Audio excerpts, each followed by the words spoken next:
সম্প্রতি সামাজিক মাধ্যমে ভাইরাল হয় এই ভিডিওতে দেখা গেছে রাজধানীতে পলিটেকনিকের শিক্ষার্থীরা একজন সেনা কর্মকর্তার সাথে বাকবিতণ্ডায় জড়ান। অথচ সেই কর্মকর্তা প্রচণ্ড ধৈর্য ও ঠান্ডা মাথায় তাদের পরিস্থিতি বোঝানোর চেষ্টা করছেন।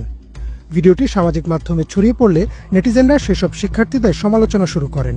অনেকেই সামাজিক মাধ্যমে আলোচনা করছেন সেই সেনা কর্মকর্তার ইউনিফর্মে থাকা বিভিন্ন ব্যাজ ও ইনসিগনিয়া নিয়ে। চলুন এক নজরে জেনে নেই কোন ব্যাজের অর্থ কী। সেনা কর্মকর্তার কাঁধে যে ইনসিগনিয়া দেখা গেছে তা হচ্ছে একটি শাপলা ও একটি তারকা, যার অর্থ তিনি একজন লেফটেন্যান্ট কর্নেল পদবীর অফিসার। বাংলাদেশ সেনাবাহিনীর অফিসিয়াল রিক্রুটিং ওয়েবসাইটের তথ্য মতে লেফটেন্যান্ট কর্নেল সাধারণত একটি ব্যাটালিয়নের নেতৃত্ব দেন, পাশাপাশি ফরমেশন লেভেলে তিনি সিনিয়র স্টাফ অফিসারের দায়িত্ব পালন করেন। এছাড়াও সেনাবাহিনীর বিভিন্ন প্রশিক্ষণ কেন্দ্রের প্রধান প্রশিক্ষকের দায়িত্ব পালন করেন একজন লেফটেন্যান্ট কর্নেল, অর্থাৎ তরুণ অফিসার ও সৈনিকদের প্রশিক্ষণের দায়িত্বে থাকেন তিনি।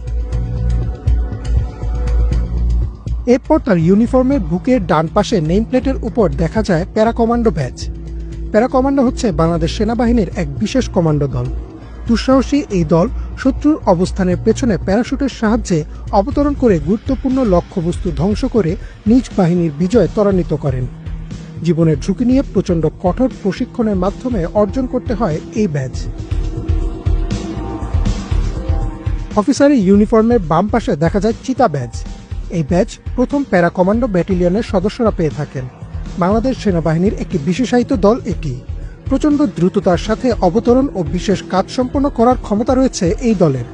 প্রথম প্যারা কমান্ডো ব্যাটালিয়ন 1992 সালের 30 জুন যাত্রা শুরু করে এবং এর সদর দপ্তর অবস্থিত সিলেটের জালালাবাদ ক্যান্টনমেন্টে।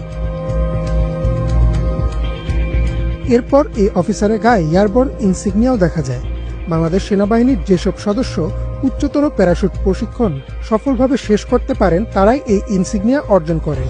এই ব্যাজ অর্জনের জন্য অনেক উঁচু থেকে ফ্রি ফল কোর্সের মতো কঠিন প্রশিক্ষণ শেষ করতে হয়। যারা এই ব্যাজ অর্জন করেন সেনাবাহিনীতে তাদের বিশেষ সম্মানের সাথে দেখা হয়। এছাড়াও আলোচিত অফিসারের ইউনিফর্মের বাম হাতে নবম ইনফেন্ট্রি ডিভিশনের ব্যাজও দেখা যায়। বাংলাদেশ মিলিটারি অফিসিয়াল ওয়েবসাইটের তথ্য মতে সেনাবাহিনীর সবচেয়ে কৌশলগত ও গুরুত্বপূর্ণ ফরমেশন হচ্ছে এই ডিভিশন। এই ডিভিশনের মূল কাজ হচ্ছে দেশের রাজধানী ঢাকার নিরাপত্তা নিশ্চিত করা। এই ডিভিশনে একটি পদাতিক ব্রিগেড, একটি মেকানিক্যাল ব্রিগেড, একটি আর্টিলারি ব্রিগেড এবং একটি কম্পোজিট ব্রিগেড রয়েছে।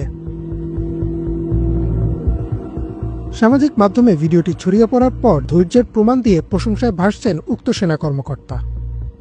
ইমরান মাহমুদ, বাংলাভিশন।